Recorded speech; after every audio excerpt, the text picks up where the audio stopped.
നമസ്കാരം. ചെങ്ങന്നൂർ ചെറിയനാട് ഭാസ്കര കാരണവർ വധക്കേസിലെ പ്രതിയായ ഷെറിനെ മോചനം നൽകാൻ നമ്മുടെ പിണറായി സർക്കാരിൻ്റെ മന്ത്രിസഭ തീരുമാനമെടുത്തു. ഇത് ചരിത്രത്തിൽ ആദ്യമായാണ് 14 വർഷം കൃത്യമായി പൂർത്തിയായപ്പോൾ ഒരു സാധാരണ തടവുകാരിക്ക് ഇങ്ങനെ ജയിൽ മോചനം കൊടുക്കുന്നത്. രാഷ്ട്രീയക്കാർ, ചിലർ കൊടിസുനിയെ പോലുള്ളവർ 14 വർഷം പൂർത്തിയാകാതെ തന്നെ വിട്ടയക്കാൻ വേണ്ടിയുള്ള ശ്രമമൊക്കെ സർക്കാർ നടത്താറുണ്ട്. അത് മന്ത്രിസഭാ യോഗം ചേർന്ന് കൃത്യം 14 വർഷത്തെ തടവ് പൂർത്തിയാക്കിയപ്പോൾ ഈ 14 വർഷത്തിൽ റിമാൻഡ് കാലയളവടക്കം ശിക്ഷിച്ചതിന് ശേഷം 14 വർഷമല്ല, ഈ കേസുണ്ടായതിനു ശേഷം അറസ്റ്റ് ചെയ്ത് ജയിലിലടച്ച റിമാൻഡ് കാലയളവുണ്ട്. ഈ കാലയളവും ഒപ്പം പരോളിൽ ഇറങ്ങി 1 വർഷത്തിലധികം പുറത്തു നടന്ന കാലയളവുണ്ട്. അതൊക്കെ കൂട്ടിയാണ് 14 വർഷം തികച്ച് ഷെറിനെ പുറത്തിറക്കുന്നത്. ഷെറിനോട് എന്തുകൊണ്ടാണ് ഇത്രമാത്രം പ്രത്യേക വാത്സല്യം എന്ന് പലരും ചോദിച്ചു തുടങ്ങിയിട്ടുണ്ട്. 20 വർഷമായി ഇങ്ങനെ തടവറയിൽ കിടക്കുന്ന സ്ത്രീകളുണ്ട്. ആ സ്ത്രീകൾക്കൊന്നും ഒരു പരിഗണനയും കിട്ടിയിട്ടില്ല. ഇത് മാത്രമല്ല, ഈ 14 വർഷം കഴിയുമ്പോൾ ഒരാൾക്ക് ജയിൽ മോചനം സാധ്യമാണ് എന്ന് പ്രൊവിഷനുണ്ട്. സർക്കാരിന് വേണമെങ്കിൽ അനുമതി കൊടുക്കാം, ഗവർണർ അത് ഒപ്പുവയ്ക്കണമെന്ന് മാത്രം. അങ്ങനെ ഒരു പ്രൊവിഷൻ ഉണ്ടെങ്കിലും ആദ്യം അപേക്ഷ വരുമ്പോൾ തന്നെ അവർക്കൊന്നും അനുമതി കിട്ടാറില്ല. 1-2 വർഷം കൊണ്ട് പലപ്പോഴും അനുമതി കിട്ടാറുള്ളൂ. എന്നാൽ ഷെറിൻ്റെ കാര്യത്തിൽ അതിവേഗമാണ് എല്ലാം നടന്നത്. അതും ഷെറിൻ പലതവണ ജയിലിൽ പ്രശ്നമുണ്ടാക്കിയിട്ടുണ്ട്. തിരുവനന്തപുരം അട്ടക്കുളങ്ങര വനിതാ ജയിലിൽ നിന്നും പൂജപ്പര സെൻട്രൽ ജയിലിലേക്ക് മാറ്റുന്നു. അവിടെ പരാതികളും പ്രശ്നങ്ങളും ഉണ്ടായതിനെ തുടർന്ന് അവരെ വിയ്യൂർ സെൻട്രൽ ജയിലിലേക്ക് മാറ്റുന്നു. അവിടെ അവർ പണിയെടുക്കുന്നില്ല, മടിയാണ് എന്ന് പറഞ്ഞ് അവരെ വീണ്ടും തിരുവനന്തപുരത്തേക്ക് കൊണ്ടുവരുന്നു. വീണ്ടും പ്രശ്നമുണ്ടാക്കിയിട്ട് അവരെ കണ്ണൂർ വനിതാ ജയിലിലേക്ക് കൊണ്ടുപോകുന്നു. കണ്ണൂർ വനിതാ ജയിലിൽ ചെന്നപ്പോഴാണ് അവരുടെ ജാതകം തെളിയുന്നത്. കാരണം അവിടെ എല്ലാം സഖാക്കളാണല്ലോ. അങ്ങനെ ജയിൽ പുള്ളികളുടെയും പാർട്ടി നേതാക്കളുടെയും ഒക്കെ പ്രിയപ്പെട്ടവളായി ഷെറിൻ മാറുകയാണ്. അതുകൊണ്ടാണ് ഷെറിന് വേണ്ടി എണ്ണയിട്ട യന്ത്രം പോലെ നമ്മുടെ സംവിധാനങ്ങൾ ഒരുമിച്ച് പ്രവർത്തിച്ചത്. ആദ്യമായി അപേക്ഷ കിട്ടിയത് അപ്പോൾ തന്നെ ഷെറിനെ വിട്ടുകൊടുക്കാൻ മന്ത്രിസഭാ യോഗത്തിൽ തീരുമാനമുണ്ടാകുന്നു. ശ്രദ്ധിക്കേണ്ട കാര്യമുണ്ട്, കണ്ണൂരിലെ ജയിൽ ഉപദേശക സമിതിയാണ്.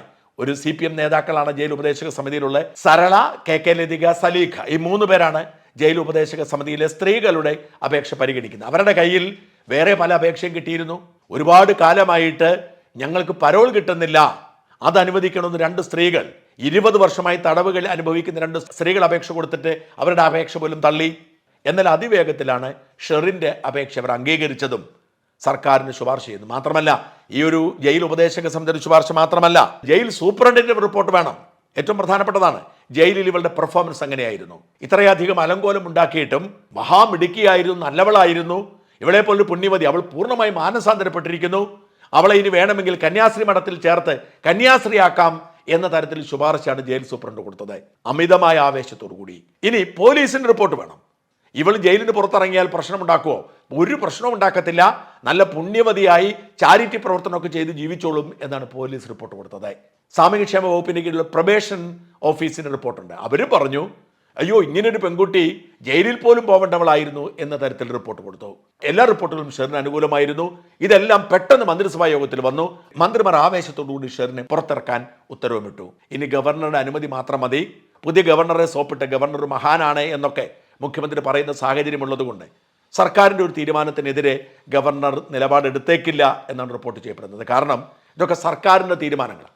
ഗവർണർ പ്രധാനമായി നോക്കേണ്ടത് ഭരണഘടനാപരമായ എന്തെങ്കിലും വീഴ്ചയുണ്ടോ എന്നാണ്. സർക്കാരിൻ്റെ നയപരമായൊരു തീരുമാനം ഗവർണർക്ക് വ്യക്തിപരമായി വിയോജിപ്പുള്ളതാണെങ്കിലും ഒപ്പുവയ്ക്കണം എന്നതാണ് സാധാരണ രീതി. ആ സാധാരണ രീതി അനുസരിച്ച് പ്രവർത്തിക്കാനാണ് ഇപ്പോഴത്തെ ഗവർണർ തീരുമാനിച്ചിരിക്കുന്നത് എന്നാണ് റിപ്പോർട്ടുകൾ. അങ്ങനെയെങ്കിൽ ഷെറിൻ ഏറെ വൈകാതെ പുറത്തു വരും. ഷെറിനെ ഇങ്ങനെ പുറത്തിറക്കാൻ ധൃതി കാട്ടുന്നത് ആരാണ്? ഈ ചോദ്യം പലരും ചോദിച്ചു തുടങ്ങി. ഇതിന് പിന്നിൽ ഇടതുമുന്നണിയിൽ, അതായത് ഭരിക്കുന്ന മുന്നണിയിലെ ഒരു പ്രമുഖ നേതാവിന് പ്രത്യേക താല്പര്യമുണ്ട് എന്ന് പറഞ്ഞ് ആദ്യം പോസ്റ്റ് ഇട്ടത് അനിൽ നമ്പ്യാരാണ്. അനിൽ നമ്പ്യാർ ജനം TVയുടെ ഹെഡാണ്, നമുക്കറിയാം. ഈ അനിൽ നമ്പ്യാർ ഇട്ട പോസ്റ്റിൽ മന്ത്രിയാണെന്ന് പറയുന്നില്ല, ഇടതുമുന്നണിയുടെ പ്രമുഖനാണെന്ന് പറയുന്നുണ്ട്. എന്നാൽ 2 സൂചനകൾ അദ്ദേഹം പറയുന്നുണ്ട്. ഒന്ന്, ഈ നേതാവിൻ്റെ വാഹനത്തിലാണ് ഇതിനു മുമ്പ് പരോൾ വരുമ്പോഴൊക്കെ ഈ യുവതിയെ ജയിലിൽ നിന്നും കൊണ്ടുപോയിക്കൊണ്ടിരുന്നത് എന്നതാണ് ഒന്നാമത്തേത്.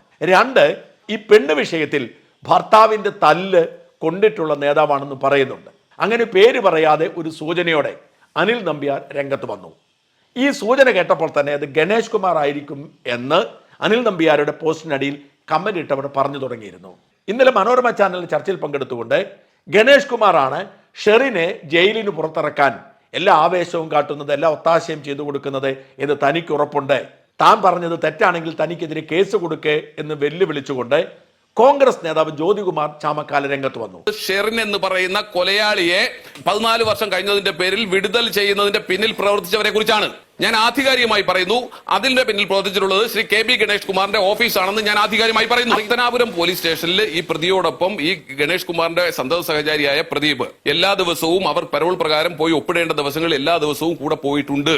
ഇല്ലെങ്കിൽ പറയട്ടെ, എന്താ അവകാശം, എന്താ അധികാരത്തിന്റെ പുറത്ത്, എന്താണ് അവർ തമ്മിലുള്ള ബന്ധം, എന്തിനാണ് പോയിട്ടുള്ളത്? എല്ലാ ദിവസവും പോകുന്നു, മറ്റാരുമായി സംസാരിക്കാതെ നേരെ കൊണ്ടുപോയി ഒപ്പിടിക്കുന്നു. വരട്ടെ, വരും ദിവസങ്ങളിൽ ബോധ്യപ്പെടുന്നേ. ഞാൻ ഈ പറഞ്ഞ കാര്യങ്ങളെ സംബന്ധിച്ച് എന്തെങ്കിലും തർക്കമുണ്ടെങ്കിൽ ഞാൻ ചലഞ്ച് ചെയ്യുന്നു, സർക്കാരിന് കേസെടുക്കാം, എനിക്കെതിരെ കേസെടുക്കാം. വലിയ വെളിപ്പെടുത്തലാണ് വാസ്തവത്തിൽ ജ്യോതികുമാർ ചാമക്കാല നടത്തിയിരിക്കുന്നത്. ജ്യോതികുമാർ പറയുന്നു, ഗണേഷ് കുമാറിന്റെ സന്തത സഹചാരിയായ പ്രദീപ് കോട്ടത്തലയാണ് ഗണേശിന്റെ വാഹനത്തിൽ പോയി അവളെ ഇറക്കിക്കൊണ്ടുവന്നിരുന്നത്. പ്രദീപ് കോട്ടത്തലയാണ് പരോളിൽ ഒപ്പുവയ്ക്കാൻ വേണ്ടി പോവേണ്ടപ്പോൾ എപ്പോഴും കൂടെ കൊണ്ടുപോയിരുന്നത്. അങ്ങനെ ഗണേഷ് കുമാറിന്റെ താല്പര്യമാണ് ഇതിന് പിന്നിൽ എന്ന് വളരെ പച്ചയ്ക്ക് തുറന്നു പറഞ്ഞിരിക്കുകയാണ് ജ്യോതികുമാർ ചാമക്കാല. ഈ ജ്യോതികുമാർ കഴിഞ്ഞ തെരഞ്ഞെടുപ്പിൽ പത്തനാപുരത്ത് ഗണേഷ് കുമാറിനെതിരെ മത്സരിച്ച് തോറ്റയാളാണ്, വലിയ ന്യൂനപക്ഷത്തിൽ തോറ്റയാളാണ്. പക്ഷേ ഈ ജ്യോതികുമാറിന് ഞാൻ കണ്ടൊരു ക്വാളിറ്റി, നമ്മുടെ മറ്റു പല നേതാക്കളും, എൻ്റെ സുഹൃത്ത് ജോസഫ് വാഴക്കൻ അടക്കമുള്ളവർ, അവർ തോറ്റു കഴിഞ്ഞാൽ പിന്നെ അങ്ങോട്ട് തിരിഞ്ഞു പോകത്തില്ല. ജോസഫ് വാഴക്കൻ നല്ല നേതാവാണ്, പലയിടങ്ങളിൽ പോയി മത്സരിച്ചു, പക്ഷെ പലയിടത്തും തോറ്റു. ആകെപ്പടം ജയിച്ചത് മൂവാറ്റുപുഴയില്ല.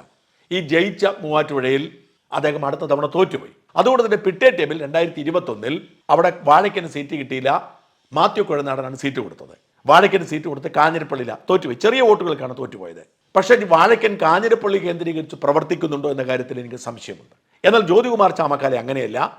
ഒരിക്കലും ജയിക്കാൻ സാധ്യത ഇല്ലാത്ത വിധത്തിൽ വലിയ ഭൂരിപക്ഷത്തിൽ ഗണേഷ് കുമാർ ജയിച്ചിട്ടും അവിടെ തന്നെ ഫോക്കസ് ചെയ്ത് പ്രവർത്തിക്കുകയാണ്. പത്തനാപുരം തന്നെ കേന്ദ്രീകരിച്ചുകൊണ്ട് കോൺഗ്രസ്സുകാരുടെ എല്ലാ വിഷയത്തിലും ഇടപെട്ടുകൊണ്ട് എവിടെയെല്ലാം ഗണേഷ് കുമാറിനെതിരെ ആഞ്ഞടിക്കാൻ കഴിയുമോ അപ്പോഴൊക്കെ പരസ്യമായി ആഞ്ഞടിച്ചുകൊണ്ട് ജ്യോതികുമാർ ചാമക്കാല അവിടെ പ്രവർത്തിക്കും. ഇങ്ങനെ ഡെഡിക്കേറ്റ് ചെയ്ത് പ്രവർത്തിക്കുന്ന നേതാക്കന്മാർ വളരെ കുറവാണ്. അതുകൊണ്ടാണ് ഇന്തോനേഷ്യയിൽ മലയാളി ഒരു വ്യവസായി മരിച്ചപ്പോൾ ആ വ്യവസായിയുടെ ബോഡി ഇവിടെ എത്തുമ്പോൾ അതിൻ്റെ എല്ലാ ഉത്തരവാദിത്വവും ഏറ്റെടുത്ത് കൂടെ നിൽക്കുകയും സഞ്ചയനത്തിൻ്റെ നോട്ടീസ് അടിച്ചപ്പോൾ മരുമകൻ എന്ന പേരിൽ ഗണേശന് പേര് വയ്ക്കുകയും ചെയ്തത് ജ്യോതികുമാർ ചാമക്കാല വിവാദമാക്കിയത്. കാരണം ഗണേശന്റെ ബന്ധുവായിരുന്നില്ല മരിച്ച വ്യവസായി. ആ വ്യവസായിയുമായി ബന്ധപ്പെട്ട് സാമ്പത്തിക താല്പര്യമുള്ളത് കൊണ്ടാണ് ഗണേഷ് കുമാർ അങ്ങനെ ചെയ്തത് എന്നാണ് ജ്യോതികുമാർ ചാമക്കാല ആരോപണം ഉന്നയിച്ചത്. അത്തരത്തിൽ എവിടെയൊക്കെ അവസരം കിട്ടുമോ ആ അവസരമൊക്കെ കൃത്യമായി ഉപയോഗിക്കുന്ന ആളാണ് ചാമക്കാല. ആ ചാമക്കാല അതിശക്തമായി രംഗത്ത് വരുന്നു. താൻ പറഞ്ഞത് തെറ്റാണെങ്കിൽ തനിക്കെതിരെ കേസ് കൊടുക്കുക എന്ന് വെല്ലുവിളിക്കുന്നു. ഇതാണ് വാസ്തവത്തിൽ രാഷ്ട്രീയ പ്രവർത്തനത്തിൽ വേണ്ടത്. ഇത്തരം തൻ്റെ ഇടമുള്ള നിലപാടെടുത്ത് മണ്ഡലത്തിൽ ചേർന്ന് നിന്നാൽ മാത്രമേ ഗ്രിപ്പുണ്ടാക്കാൻ കഴിയൂ എന്ന് മനസ്സിലാക്കുക.